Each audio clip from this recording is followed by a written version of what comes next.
নমস্কার বন্ধুরা, তোমরা কেমন আছো? আশা করছি ভালো আছো। আমিও ভালো আছি।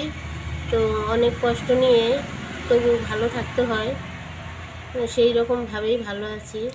মনে অনেক কষ্ট আছে, সেইটাই আর কি তোমাদের কাছে একটু বলি। বেশি তো বলা যাবে না, অত টাইম পাওয়া যায় না। তো এই দেখো, যে এই গাছ খুব ছোট ছিল।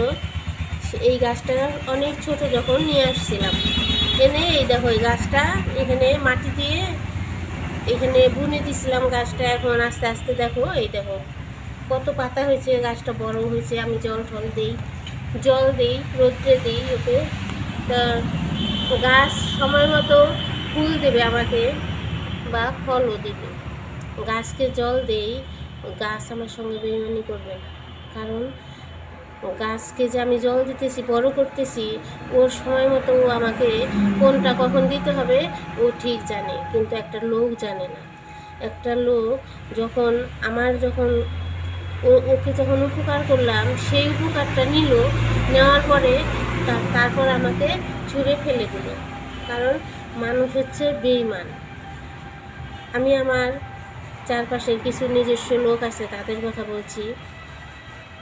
যখন কিছু দেওয়া নেওয়া ছিল তখন সম্পর্ক ভালো ছিল, আর এখন কি বলবো, ওদের স্বার্থর দিকে তাকে আমাকে ছুড়ে দিছে দূরে, অনেক দূরে। তাই আমি ছেলে মেয়ে নিয়ে এখন সেপারেট থাকি, একাই থাকার চেষ্টা করি। আর আশেপাশে আত্মীয় স্বজন আমার পাশে এখন কেউ নেই। আমি নিজে একাই চলাফেরা করতেছি এখন। তো ভগবানের কাছে সবসময় বলি যে ভগবান যেন আমাকে দেখে, মানুষকে দেখতে হবে না। এখন আমি যে কাজটাই করি আর যে কথাটাই বলি, এখন দেখতেছি উল্টে সেইটাই খারাপ পরিণত হচ্ছে, ভয়ঙ্কর রূপ নিচ্ছে। আমি এখন সিদ্ধান্ত নিয়েছি যে আমি এখন চুপ করে থাকবো। তারপর সময়ে কথা বলে দেবে যে আমি ওদের ভালো ছিলাম নাকি ওদের কোনো খারাপ করতে গেছি। আমার জ্ঞান থাকা সত্ত্বেও আজ পর্যন্ত আমি মানুষকে কোনো খারাপ কিছু করিনি। তো আমার এইটা ভগবানের কাছে চাওয়া যে ওরা ভালো থাকুক, ওরা সুস্থ থাকুক, আর আমাকে যেন ওদের দরকার না পড়ে। এটাই আমি ভগবানের কাছে প্রার্থনা করতেছি।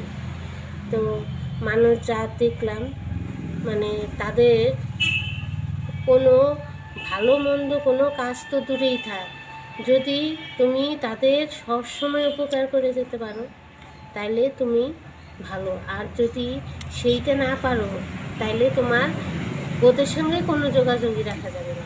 এই হলো মানুষের ধর্ম। তো আমার কথাগুলো যদি তোমাদের ভালো লাগে, আমাকে একটা লাইক করে দিও।